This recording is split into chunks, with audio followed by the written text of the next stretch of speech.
네, 안녕하세요. 저는 국토교통부 미래드론교통 담당관 나진항입니다.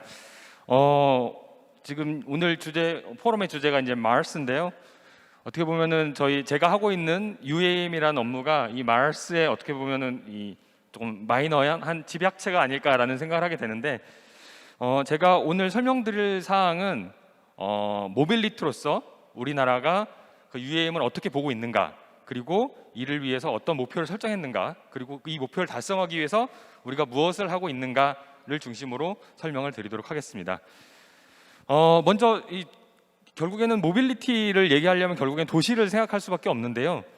이 사람이 사는 도시에 있어서 사람은 뭐 살 곳도 있어야 되고 일할 곳도 있어야 되고 그 다음에 즐기고 뭐 이럴 곳들이 다 필요한데, 이런 곳들이 한 곳에 다 모여 있으면 굉장히 좋은데 이게 모여 있지가 않습니다. 그렇기 때문에 사람들이 결국에는 돌아다닐 수밖에 없고요. 그렇기 때문에 이 도시의 구조나 도시의 성장이라는 것은 결국에는 이동과 굉장히 밀접하게 관련이 있게 됩니다. 그런데 이제 초기에는 이제 도보로 이제 이동을 했고, 그러다 보니까 도시의 크기도 이제 도보에 한정이 됐죠. 그리고 이제 도시가 어느 정도 성장이 되게 되면은 결국에는 이 모빌리티 한계 때문에 도시가 더 이상 성장을 할 수 없게 됩니다. 그렇게 되면 이제 도시에 문제가 발생을 하게 되고, 그걸 극복하기 위해서 모빌리티 혁신이 발생을 하는 거죠. 그래서 이제 마차를 타기도 했고, 마차를 타다가 사람들이 철도라는 걸 개발했죠. 그래서 철도를 하면서 도시의 규모가 굉장히 커지게 됐고, 사람들의 이동 범위가 획기적으로 개발이 됐고, 그 다음에 거기에 이제 거의 끝판왕으로 마침표를 찍은 게 자동차라는 것이 이제 발달을 하면서 도시의 구조가 획기적으로 발견이 됐고, 인간의 이동 범위 그리고 도시의 규모 자체도 굉장히 커지게 됐습니다. 그런데 아까도 말씀드렸지만 이 트랜스포테이션이 이 도시를 계속 따라가는 데 있어서 한계가 발생을 합니다. 결국에는 사람들은 많이 움직이고 싶어 하는데 이 모빌리티, 이 자동차라는 모빌리티가 갖고 있던 한계가 있었다는 거죠. 그래서 결국에는 발생하는 게 이 자동차가 너무 많아지다 보니까 교통체증도 발생하고요. 그 차가 서 있고 계속 뒤에서 이제 화석연료를 때우다 보니까 환경오염도 발생을 하고요. 그리고 이 수많은 차들이 다 집에 들어가서 자야 되니까 주차장도 필요하게 되고, 이런 굉장한 비효율이 발생을 하게 되는 거죠. 그러면은 이제 결국에는 또 인간은 이거를 극복하기 위해서 새로운 교통의 혁신을 생각을 하게 됩니다. 그래서 요즘에 이제 많이 논의되고 있는 혁신 수단들이 있죠. 뭐 대표적으로 자율주행차가 있을 거고요. 그 다음에 이거를 2차원 공간으로만 보지 말자. 그러니까 이 자율주행차가 오퍼레이션 쪽에서 좀 편리하게 하는 거였다면 3차원을 한번 가볼까 해서 땅속으로 들어가는 경우도 있습니다. 이게 아마도 GTX라고 잘 아실 텐데, 이제 지하철이고 지하철을 조금 더 빨리 가는 게 GTX죠. 이제 그런 교통수단도 논의가 되고 있고, 그리고 마지막으로 제가 오늘 말씀드릴 이 UAM이라는 이 공중을 이용한 교통수단도 새로운 모빌리티로서 각광을 받고 있습니다. 그렇지만 지금까지는 이 도시와 항공이라는 교통이 굉장히 친하지가 않았어요. 생각해 보시면은 저희는 그 항공교통을 매일 타질 않거든요. 아주 드물게 뭐 여름 휴가 진짜 큰맘 먹고 해외여행 갈 때 한번 탄다든지, 출장 갈 때 탄다든지, 아니면 굉장히 멀리 바쁘게 갈 일 있을 때만 이용을 하지 일상적인 교통수단이 아닙니다. 그렇기 때문에 이 항공교통은 어떻게 보면 도시에 있어서 좀 부차적인 요소고 그냥 부가적인 요소지 직접적으로 관련이 없었어요. 뭐 일부 이제 도시 경제권이다, 만약 그 공항 경제권이다 해서 이제 이 공항과 도시를 융합하려는 노력들이 있지만, 그것도 결국에는 어떻게 보면 위성 도시의 개념이지 도시 자체를 바꾸는 건 아니었습니다. 근데 이걸 바꿀 수 있는 기회가 생기게 됩니다. 그것이 바로 UAM이라는 건데요. 저 UAM에 대해서 다 설명한다기보다는 저는 오늘 모빌리티 측면에서 한번 UAM을 설명할까 합니다. 이 모빌리티라고 하면은 결국에는 사람들이 자주 편리하게 이용할 수 있어야 되거든요. 근데 아까도 말씀드렸지만 기존의 항공이라는 것은 멀리 있었고 불편했고 뭐 소음도 심하고 그렇기 때문에 그런 것이 되지 못했다는 거죠. 그런데 그 AI 그리고 여러 가지 뭐 배터리 기술 그리고 모터 기술들이 발달을 하면서 결국에는 저희들이 그것을 도심 내로 가져올 수 있는 수단이 생겼습니다. eVTOL이라는 건데요. 그렇게 가능하게 됐고, 그 다음에 저희가 또 이제 고민을 해야 될 것이, 사람들이 모빌리티로서 이 UAM이라는 거 타려면 사람들이 이걸 타고 싶은 마음이 생겨야 됩니다. 이거를 그냥 가지고 있으니까 타 하면 아무도 안 타거든요. 이게 일단은 먼저 안전해 라고 사람들을 설득을 시킬 수 있어야 되고, 그 다음에 야, 이거 니네 집 바로 옆에 있으니까 편리하게 탈 수 있어 라고 얘기를 해야 되고, 그 다음에 네가 이걸 타면 더 빠르게 갈 수 있을 거야 라고 장점도 설명할 수 있어야 되고요. 그리고 그런 거를 위해서는 저희들이 연계교통이라는 교통망도 같이 깔아줘야죠. 이거를 뭐 아무 데나 놓을 수는 없거든요. 다른 교통과의 연계도 있어야 되고요. 여러 가지 복잡한 문제가 발생하게 됩니다. 그렇기 때문에 이 UAM, 하늘을 날아다니는 자동차 또는 뭐 대형 드론, 사람을 태우는 드론 택시가 결국에는 모빌리티가 되려면 저희들은 여러 가지 문제를 해결해야 되고, 그중에 가장 먼저 저희가 정부가 고민하고 있는 것은 안전 문제가 해결돼야 된다. 사람들이 안심하고 탈 수 있어야 된다라는 생각을 하고 있고요. 그 다음에 이렇게 된다고 했을 때 그 다음에 사람들이 이걸 탈 수 있도록 하려면 어떻게 되느냐? 이걸 편리하고 친근하고 내가 이건 뭐 다른 교통수단 중에 하나네 라고 이렇게 받아들일 수 있게 해야 된다는 거죠. 그런 작업들을 저희들이 해야 된다는 거고요. 그리고 이걸로 인해서 발생할 수 있는 뭐 소음 문제라든지 이런 것들도 저희들이 해결해 줘야지만이 이 드론 택시 또는 뭐 하늘을 나는 자동차를 저희들이 교통수단으로서 가져올 수 있게 되는 겁니다. 그렇게 되면은 이게 이제 굉장히 어려운 문제를 하나 겪게 되는데요. 아까 처음에 초기에 동영상에서도 어느 분이 말씀하셨는데 핸드폰 아무리 잘 만들었다고 해도 그걸 서포트할 수 있는 시스템이 없으면 벽돌이다라고 얘기했죠. 마찬가지입니다. 저희가 이 하늘을 나는 자동차를 아무리 잘 만들어놔도 이것들을 서포트할 수 있는 시스템이 제대로 갖춰 있지 않으면 이건 그냥 멋진 장난감 아니면 내 멋진 수집품 이 정도밖에 되지 않습니다. 그렇기 때문에 저희들은 이 UAM이라는 기체가 안전하게 날을 수 있는 인프라도 갖춰야 되고요. 뭐 버티포트라는 일종의 공항 같은 게 되겠죠. 도심 내 공항. 그런 게 필요하고, 또 이것이 잘 날아가는지를 확인할 수 있는 관제 시스템도 필요하고, 그리고 혹시나 여기랑 나랑 대화를 할 수 있는 커뮤니케이션 시스템도 필요하고요. 그리고 이 UAM 안에서 있는 분들이 심심하면 안 되니까 또 가면서 또 뭐 영화라도 보고 뭐 전화 통화도 할 수 있는 그런 어떤 엔터테인먼트 기능도 갖춰야 될 거고, 여러 가지 기능들이 종합적으로 갖춰야 된다는 거죠. 그리고 이 UAM이라는 것이 제대로 성공하기 위해서는 이 기체부터 해서 MRO, 그 다음에 이 인프라, 그리고 이걸 위한 관제 시스템, 그리고 이걸 서포트할 수 있는 여러 서비스들이 같이 성장을 해야지 어느 하나만 성장을 해서는 이것들이 제대로 시스템을 갖출 수 없다라는 겁니다.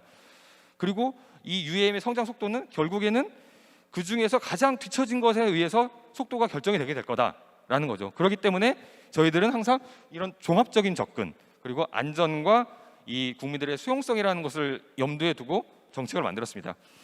그리고 그거를 추진하기 위해서는 이런 멋진 세상을 만들어야 되는데 어떻게 해야 된다는 거죠. 아까도 말씀드렸지만 굉장히 종합적이기 때문에 혼자가 할 수는 없다라는 판단을 내렸고, 그래서 저희들이 UAM 팀 코리아라는 조직을 만들었습니다. 37개의 기관이 들어있고요. UAM에 관심 있는 기업, 학교, 정부 부처, 지자체, 그리고 연구기관, 공기업들이 같이 들어와서 꾸려나가고 있는 생태계입니다. 지금 현재는 37개 기관인데 관심을 보이고 있는 기관들이 더 많이 있어가지고 일종의 업저브 형식으로서 한 50개 기관들이 더 들어와 계시고, 지금도 계속 참여 의향을 밝히고 있는 분들이 있지만 저희들이 건전한 생태계를 조성하기 위해선 좀 소정의 절차를 거쳐서 최소한 그리고 적절하게 규모를 확대해 나갈 예정입니다. 그리고 이런 UAM 팀 코리아라는 협의체를 통해서 저희들이 2개의 로드맵을 발표했습니다. 하나는 KUAM 로드맵이라는 건데요. 요거는 정책 로드맵입니다. 여기서 저희가 밝힌 것은 UAM의 발전 단계를 저희가 좀 설정을 했고요. 그래서 25년부터는 저희들이 한두 개라도 상용화를 시키겠다. 그러니까 뭐 많이 날리겠다는 건 아니고요. 한두 개는 상용화 시키겠다. 30년 정도 되면 조금 더 활성화 시키겠다. 그리고 35년이 되면 저 같은 사람들도 탈 수 있게 대중화 시키겠다라는 거죠. 왜냐하면 이건 초기에는 비싼 교통수단일 수밖에 없지만 점차적으로 저희들이 그 비용을 낮춰서 이걸 대중화 시키겠다는 거죠. 그리고 이런 로드맵을 이런 어떤 가이드라인을 설정해 놓고요. 저희들이 이 KUAM 로드맵에서 집중을 하고 있는 것은 뭐냐면 25년까지 최초 상용화까지를 위해서 우리가 무엇을 할 거냐라는 것에 대한 정책적인 목표를 제시를 했습니다. 먼저 아까도 말씀드렸지만 안전이 굉장히 중요하거든요.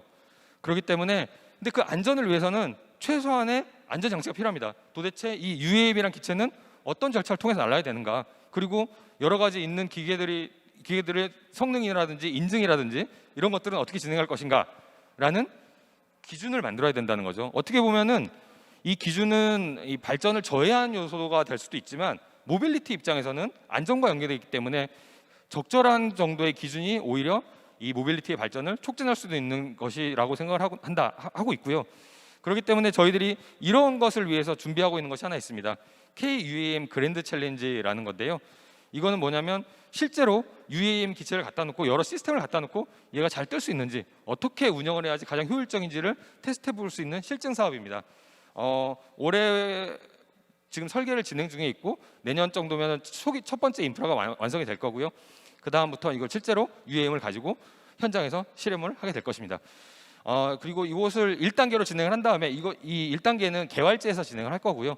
2단계에는 이 UAM을 도심으로 가져와서 한번 실증 사업을 해보려고 하고 있습니다. 그리고 두 번째로 UAM이라는 것이 결국에는 이 국가가 다 할 수 없고요. 굉장히 인프라가 뭐 공항처럼 한두 개만 만들어지는 것도 아니고 비행기 규칙도 굉장히 많기 때문에 서비스는 민간에게 맡겨야겠다라는 생각을 가지고 있고, 민간의 역량을 강화하기 위해서 저희들이 특별 자유화 구역이라든지 그다음에 R&D 프로젝트들을 기획하고 있습니다. 이 R&D 프로젝트는 나중에 다시 설명을 드리도록 하겠습니다. 그리고 아까도 말씀드렸지만 국민들이 수용을 해야 되거든요. 그렇게 하기 위해서 저희들이 고민하고 있는 것이, 일단은 상용 서비스를 먼저 쓰기 전에 뭐 행정용이라든지 소방용, 군용 이런 부분부터 조금 먼저 사용을 해서 국민들이 좀 이게 안전하게 탈 수 있는 거구나라는 것을 인식할 수 있도록 하겠다라는 거고요. 그리고 말씀드렸지만 이거 굉장히 편리해야 되기 때문에 저희들이 이거를 단독으로 존재하는 그런 교통 인프라가 아니고 다른 교통과 연계할 수 있도록 인프라스트럭처를 깔고 연계 교통망을 구축할 계획입니다. 이것은 저희들이 이제 초기에 생각하고 있는 시범 노선인데요. 이런 것을 기반으로 해서 저희들이 초기에 UAM 교통망을 깔려고 하고 있습니다. 그리고 나머지 두 개는 그 건전하고 안전한 그 산업 생태계를 구축하기 위해서 여러 가지 제도를 고민하고 있다라는 거고요. 그리고 이게 이 시스템이라는 게 완전히 새로운 거기 때문에 저희만의 그런 어떤 갈라파고스적인 그런 생태계를 구성하면 안 되기 때문에 해외와 같이 지속적으로 협력해 나가겠다는 말씀을 드리겠습니다. 그러면 이런 것들을 하려면 굉장히 기술적인 진보가 많이 필요할 텐데 어떻게 해야 될까라는 고민에서 나온 것이 바로 이 두 번째 KUAM 기술 로드맵입니다. 이것들은 저희들이 아까 설정했던 KUAM의 로드맵을 달성하기 위해서 기술적 요소에 중심을 둬서 저희들이 R&D 요소를 발굴한 거고요. 이걸 하는 데 있어서 저희들이 신경 쓴 건 뭐냐면, 과연 UAM이라는 것의 산업 생태계가 어떤가라는 것을 집중을 했습니다. 왜냐하면 이건 모빌리티이기 때문에 이 기체를 개발하고 어떤 기술을 개발하는 게 중심이 되는 게 아니고요. 사람들이 직접 이용을 해야 되거든요. 그리고 이를 위해서 뭘 했냐면, 저희들이 기술을 개발시켜 놓고 그걸 가지고 쭉 그 기술을 달성하기 위한 뭐 여러 가지 요소를 본 다음에 비용을 뽑아봤습니다. 이 비용이 합리적인가, 그리고 적당한 사람이 살 것인가를 한번 보고 부족하면 목표를 수정해서 다시 돌리고 하면서 이 과학 기술의 발전의 목표와 경제성을 동시에 고려해서 목표 자체를 경제성을 달성할 수 있는, 그리고 이 실제로 모빌리티로 작동할 수 있는 것을 만들 수 있도록 저희가 시나리오 분석을 통해서 기술을 뽑아냈습니다. 이렇게 뽑아낸 시나리오인데요. 이거 보시면 몇 개 좀 주목해야 될 게, 초기에는 한 150km 정도의 속도로 나른데 3단계가 되면은 한 300km 정도의 속도로 나를 거고요. 그리고 이 비행 범위도 초기에는 한 100km 정도가 된다면 35년 이후에는 한 300km 이상을 날아갈 수 있지 않을까. 그리고 소음도 초기에는 약간 시끄럽습니다. 한 70dB 정도를 목표로 하고 있지만 나중에 한 35년이 되면 60dB 정도까지 낮출 수 있지 않을까. 60dB 정도면 저희들이 일반적으로 도로 소음보다 좀 낮은 수준이라고 보면 될 것 같습니다. 이런 것들을 다 달성하게 되면은 요 부분인데요. 그 밸런스라는 부분이 결국에는 이거의 수지가 어떻게 될 거냐는 건데, 초기에는 굉장히 투입이 많기 때문에 수지가 나오지 않습니다. 근데 한 30년대 중반 정도 되면은 이게 흑자로 돌아서면서 모빌리티로서 작동할 수 있을 것이다 라는 것을 뽑아냈고, 그때가 되면은 일일 한 10만 명 정도 사람이 타게 되고 한 1,300원 정도 킬로미터당 비용을 지불하면은 이용할 수 있는 교통수단으로 저희들이 생각을 하고 있습니다. 이것을 위해서 5가지의 이 목표를 설정했고요. 안전, 그다음에 국민들의 수용성, 그리고 경제성, 여기 그다음에 지속 가능성과 그런 어떤 다른 공존을 동시에 고려한 이 전략을 수립을 했고, 요거를 바탕으로 해서 저희들이 118가지의 기술을 뽑아냈습니다. 그리고 이것들에 대해서 각각의 이렇게 비전을 만들어냈고요. 이 타임라인을 뽑아냈고요. 이것을 가지고 저희들은 올해 예비 타당성 조사를 신청을 해서 R&D를 들어가려고 하고 있습니다. 아까도 말씀드렸지만 KUAM 현재는 저희가 KUAM 그랜드 챌린지라는 것을 하고 있고요. 그리고 국민들이 좀 비행하는 것을 실제로 보여줄 수 있어야겠다라는 생각에 작년에도 저희들이 중국산 2항 기체를 가져와서 좀 비판을 받았지만 실제로 우리나라 국민들한테 UAM이라는 것이 도시만을 낳을 수 있구나라는 것을 보여줬던 행사를 한번 진행을 했는데 올해에도 유사한 행사를 진행할 예정입니다.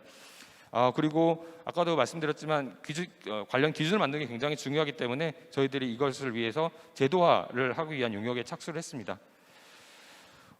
UAM이 우리나라의 도시교통을 완전히 바꿀 건 아닙니다. 이것은 어떻게 보면은 니쉬 마켓, 그러니까 틈새 시장에 들어가는 교통수단이라고 보면 되고 기존의 교통수단을 보완할 수 있는 교통수단입니다. 그렇지만은 이 UAM이라는 것은 언젠가는 반드시 올 거고 언제 어떻게 오는 거의 문제라고 저는 생각을 합니다. 그리고 이것을 잘 바꿔나갈 수 있는 것은 결국에는 사람들의 상상력과 그것을 위한 노력이라고 생각합니다. 어떤 예를 들면 의료계에 종사하시는 분들은 이것을 의약품의 배송에 활용하거나 환자를 배송을 위해서 환자를 나르기 위해서 쓸 수도 있을 것 같고요. 군에 계시는 분들은 군용을 어떻게 활용할지 고민을 할 수 있을 것 같고 제주도에 있는 분이라고 하면 이거를 관광 목적으로 좀 써볼까? 이런 고민을 할 수 있습니다. 이 시나리오들은 아직 정해지지 않았거든요. 그렇기 때문에 그 시나리오를 어떻게 상상하느냐에 따라서 그런 새로운 미래들을 만들어 나갈 수 있는 가능성이 열려 있다. 어렵지만 그래도 가능성이 열려 있는 분야라고 생각을 합니다. 그리고 이게 현재로서는 도심 내 교통수단을 생각하고 계시는 분들이 많을 수 있겠지만은 저희 아까 목표에서 보였듯이 35년에는 300km의 속도로 300km를 나르는 그런 기체를 생각하고 있거든요. 그 정도라면 서울에서부터 대구까지가 300km인데 지금 현재 대구 가려면 예를 들면 강남에서 대구를 간다 하면 강남에서 수서역까지 가서 KTX를 타고 대구역에 가서 다시 내려서 목적지까지 가야 되는데 이제는 그럴 필요가 없다는 거죠. 만약에 이게 실행이 된다면 바로 옆에 있는 버티포트에서 UAM을 타고 공중으로 떠서 바로 대구의 수성구에 내려서 도착하는 데까지 도어 투 도어로 1시간 정도면 갈 수 있는 세상이 열릴 수도 있다라는 거고요. 저희 국토교통부와 UAM 팀 코리아 멤버들은 그러한 미래를 달성하기 위해서 열심히 노력하고 있다고 말씀을 드리겠습니다. 고맙습니다. 네, 감사합니다. 나진환 과장님의 좋은 발표 함께 잘 들어보았습니다.